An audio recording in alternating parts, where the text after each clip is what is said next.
All right, and welcome back here to the 85th annual Jefferson Vail Regatta. Looks like we are underway here now for the Morrow Bowl, the women's varsity pair final. We will see there, looks like one of our first competitors peeking through the trees. For this event in lane 1 is Tampa, lane 2 Monmouth, lane 3 William and Mary, in lane 4 is RIT, lane 5 is Pitt, and in lane 6 is Carnegie Mellon. The women's varsity pair coming down for the Morrow Bowl here at the Vail Regatta.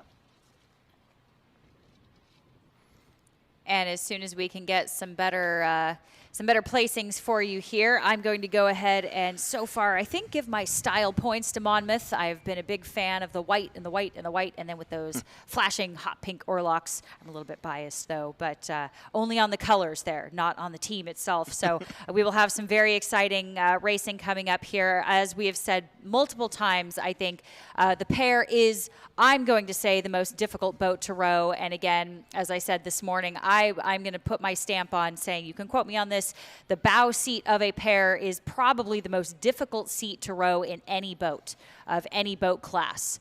So when we see a phenomenal race like this, and again, we'll see what angles if we've had any steering issues, but when you see boats going very well, you know that these are two athletes that work very, very well together and do have some experience rowing this boat.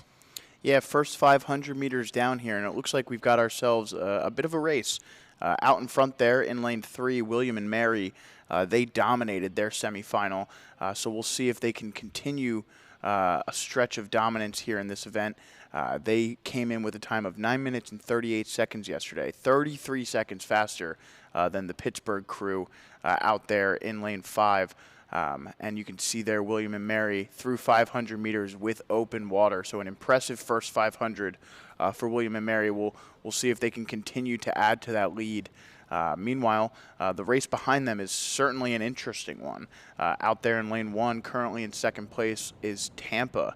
And then it looks like, as they get closer, maybe call it Tampa even there with RIT and Pitt, and then just off of them, the rowers from Monmouth. So you can see there Tampa and RIT just about even with each other. That's Monmouth there, just down on them, and then Pitt there in the outside lane also up there with our second place competitors as William and Mary continues to push away the rest of the field. And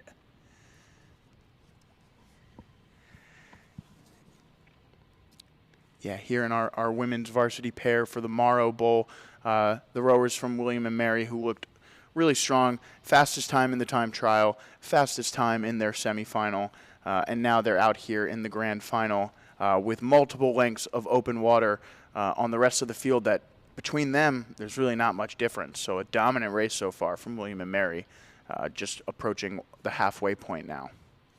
That's right. And as we watch this 4-boat race unfold a little bit, let this shake out. Again, we do want to mention that pairs can be used in so many different ways on teams. If you have a smaller team, it can be really good to put your stronger athletes in some of these pairs to kind of give them experience so they can come out and race at larger regattas like this against some very formidable larger clubs. The pair can also be used as a very, very good tool for selections for 8s and 4s, particularly 8s, because you really cannot hide in a pair. So anything that is going to be fleshed out a little bit in an 8, a lot of those mistakes will be amplified in a smaller boat like a pair. So it's a very, very good indicator that if you can move a pair, you are probably likely to move a bigger boat. So again, very, very difficult to row these boats. They steer differently. It takes 2 athletes that match up very, very well to be able to row this, especially row one straight down a course. So a lot of props to all of these pairs that are out here today rowing quite well, actually, steering very, very well. So the pair does have a lot of use on a team, whether it's a big or small program. Yep, and you just saw our following 4 boats there cross the 1,000 meter line, just about 50 meters at this point down on our leaders from William and Mary. just a really dominant race so far. But behind William and Mary, the race for silver looks like it's currently being won by Monmouth there in lane 2. Give bronze at the moment to RIT at a lane 4.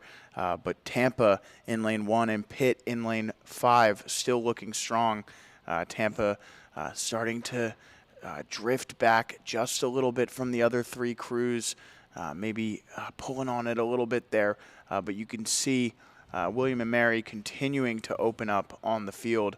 And now Monmouth starting to move through the other 3 and take claim of sole possession of second place here as they make a slight steering adjustment to get back over to their port side. Yeah, that's right. And even now it looks like we have William and Mary making just a slight steering adjustment there. Don't know if that's going to cost them at all.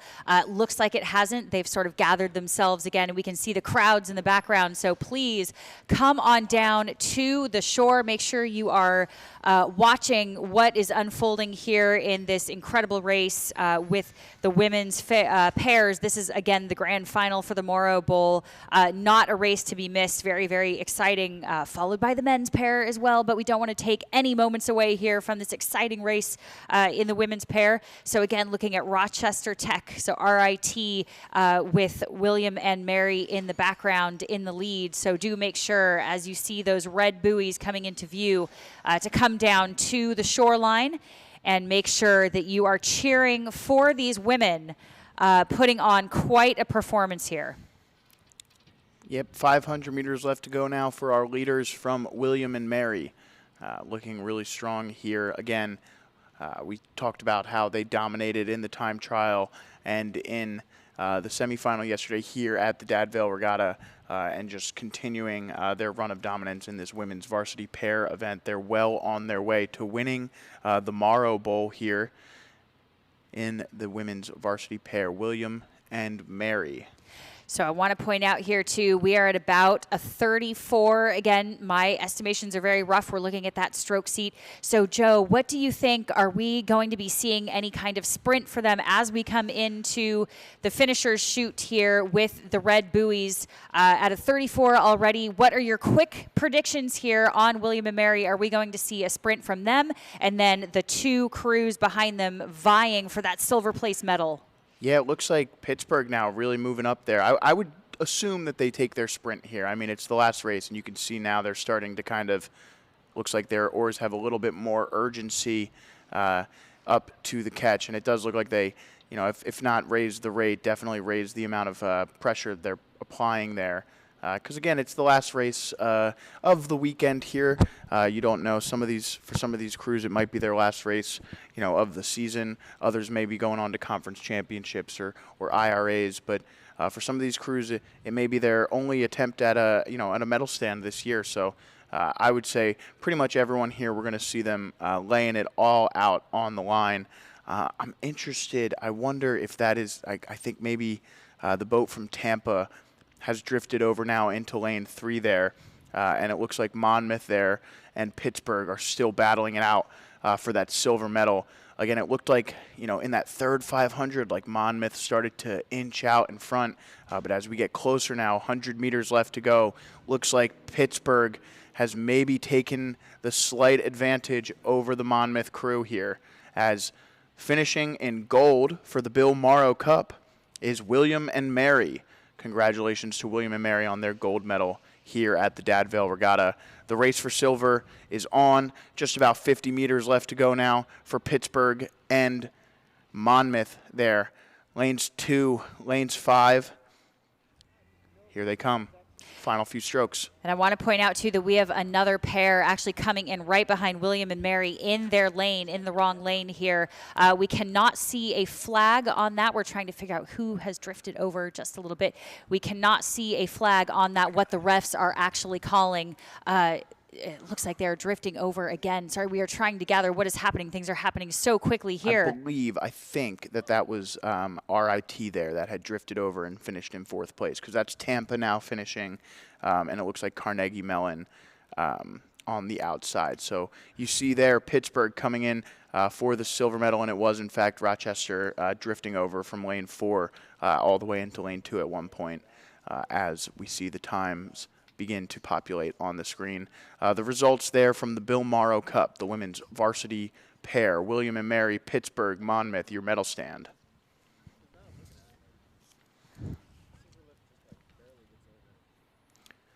And it looks like we're underway here in our next race.